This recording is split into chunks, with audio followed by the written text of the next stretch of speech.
Thank you very much, Professor Dussey, and allow me to just recognize everybody present here and warmly greet everybody.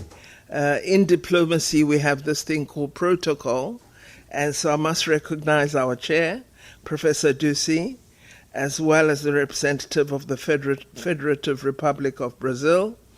I must recognize other colleagues who had hoped to join us and who have expressed an interest in the work that we're doing, particularly the Minister of Foreign Affairs of Jamaica, who's been fully briefed and who I know is very interested in our work. Our colleague from the African Union Commission, we've been really fortunate to have support from the Deputy Chairperson, Dr. Nzaza Bangwa, and I know that the Chairperson is also very, very supportive. And then Dr. Julius Garvey, we're so thrilled that you're here. Then, of course, other colleagues and friends who join us. Let me begin then by congratulating Professor Dussey for the energy he's shown in leading this initiative on the African Union Decade for African Roots and Diaspora, which was a proposal put to the African Union by the Republic of Togo and fully agreed to by the Assembly of Heads of State. Togo has devoted time and resources to ensuring practical action in realizing one of the goals which are in the Treaty of the African Union and thus make up part of our African Union Agenda 2063 programs, and that is the goal of uniting African people wherever they are. I think as part of the preparations toward the Pan-African Congress, we need to be asking ourselves a lot of questions as persons of African descent throughout the world. And that is the question of why is it, even though we make up a substantial proportion of the world's population, we continue to be weak in exercising our rights and our power? And really the answer lies in the diminution of Pan-Africanism. We need to lift out the Pan-African ideal, and we need to unite much more as persons of African descent in pursuing our national and international goals. Well, we've been celebrating this year the 60th anniversary of the establishment of the Organization of African Unity.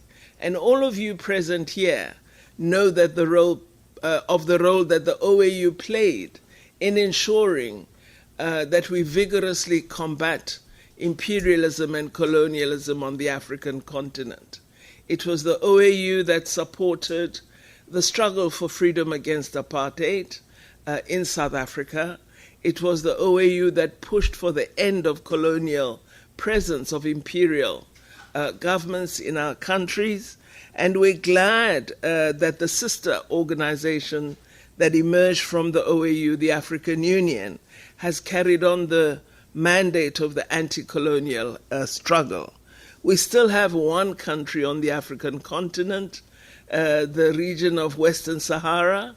The people of Sahrawi are not free, and it's a struggle we continue to support.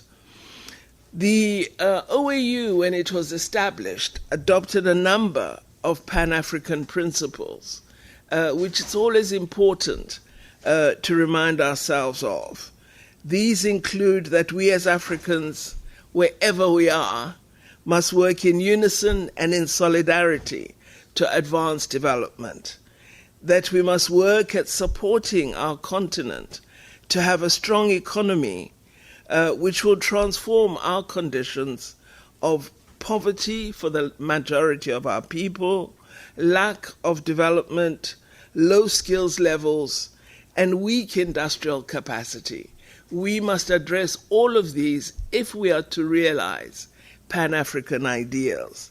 We also agreed through the OAU that we would ensure that we understand that we share a common heritage, that we would promote cultural intelligence, as well as African identity and a new African consciousness. We need to understand who we are, our place in the world, and work together to ensure that we advance African people and their interests. And it is Africans, wherever they are, I always remind you of that. We should build resilient institutions, the OAU said, which will enable the continent to maximize its potential. And we should always pursue progressive innovation. So although we promote our culture and traditions, the OAU used the interesting phrase cultural intelligence. So it's not backward cultural practices where you oppress girls and women.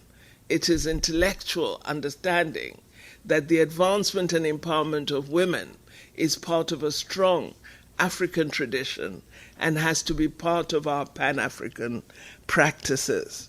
We also must do more to enhance and assert African excellence and recognize it. We don't do that enough on the continent. I think we need to do much more. Pan-Africanism also opposes several ideas that really don't fit with the modern world. One of the most important that we oppose is we really reject negative outside influences on our continent. These include slavery. We reject any form of slave trade or human trafficking. We reject transatlantic slavery. We reject colonialism, neocolonialism, imperialism in all its forms, racism and economic exploitation.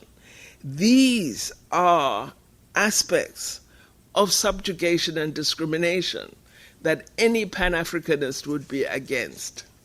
It's therefore no accident that the African Union, in recognizing what we reject, agreed that the diaspora must be recognized as the sixth region of Africa. And we don't say this enough. Our brothers and sisters in America, in the Caribbean, in Latin America must understand they are part of us. And as the African Union, we need to do much more to ensure that they're integrated into the strategies and institutions of the African Union. As Dr. Knaika has said, just 4 months ago, we held the launching ceremony of the 9th Pan-African Congress, and there was such immense interest. I think Africa is waiting for this lifting out of the empowerment of Africa. The launching ceremony ushered in a very well-structured process toward preparations for the Congress that will be held in 2024.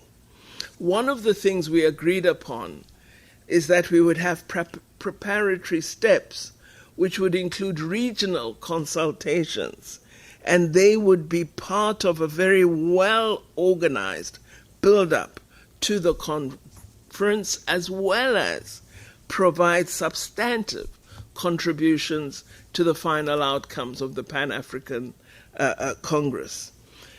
Given this desire to hold regional consultations, we discussed with our chairperson what the various regions might focus upon.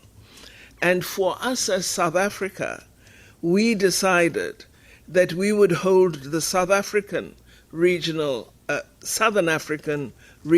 consultation, and that our theme would focus on science, knowledge, and technology.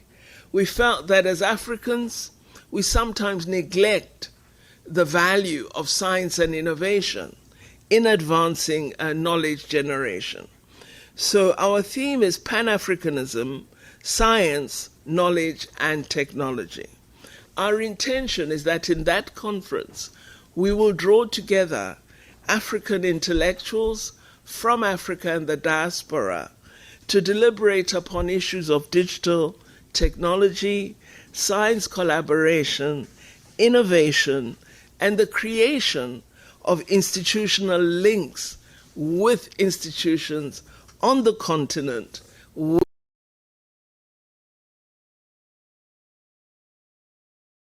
We hope that this will then form a new set of scientific partnerships that we've not really sufficiently exploited.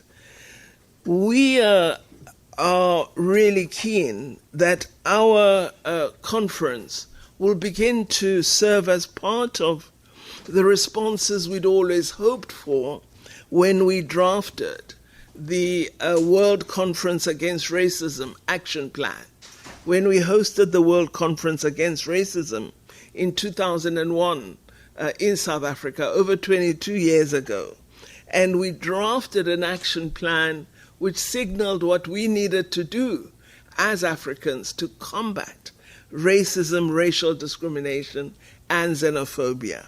We've not really fully acted on that action plan, and many countries that had to develop their own strategy failed to do so. So we are hoping that our beginning of the regional consultations will help us to begin to give content to what the Durban conference had hoped for. Of course, we know that while we are building on the conference first held at the beginnings of the last century, we really believe that the founding principles of Pan-Africanism remain the same, but that the world has evolved significantly in political and other terms. We then think that as we prepare for the regional consultations, we must ensure that we have at the forefront a number of potential outcomes that, in our view, are central to what we wish to achieve through a refreshed Pan-African link. We hope that we would agree that we work together as African brothers and sisters throughout the world to promote greater foreign direct investment on our own terms into the African continent, into the Caribbean, that we would support through leaders that we elect into institutions of lawmaking, that we would ensure that they support market access for Africans and don't put barriers to the access of products emanating from the African continent.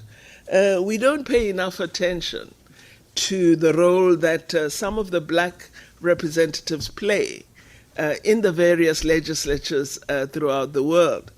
And it's been quite sad for us in South Africa that some of our black congresspeople have been the ones supporting negative sentiments toward South Africa. So we hope that we would ensure that we address world trade rules and the practice of Europe, United States of America, and other powerful economies, and ensure that we advance the African Continental Free Trade Area, which is the blueprint of business development for a stronger African economy.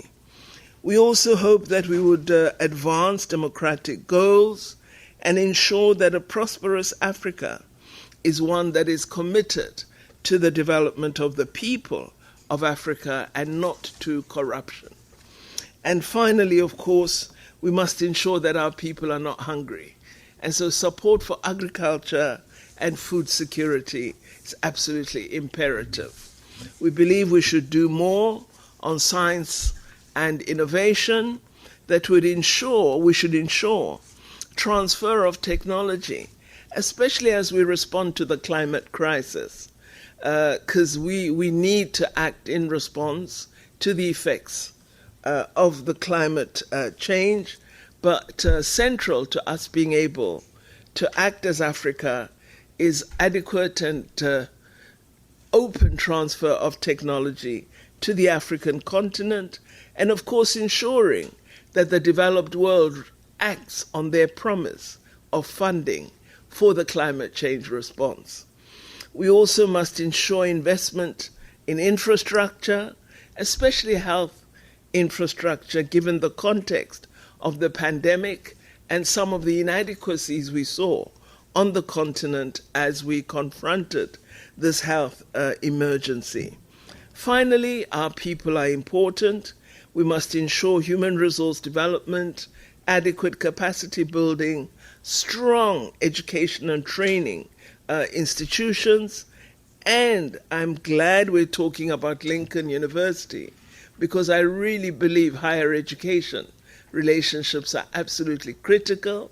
We have some absolutely brilliant brothers and sisters in the United States of America, in Canada, and elsewhere. We need to be linking with them, getting our academics together to reimagine and act on a different Africa, to advance African knowledge, to record African knowledge, and ensure that we really utilize this moment in a very effective way. So let me conclude by saying I'm really hopeful that some of you will come to our regional Southern African consultation, and that you will attend the major congress, which will be held in Lome, Togo, in 2024. So thank you very much for listening to me, and I wish we advance Pan-Africanism and unite as Africans for the broader progress of our people and our continent, wherever we are. Thank you very much.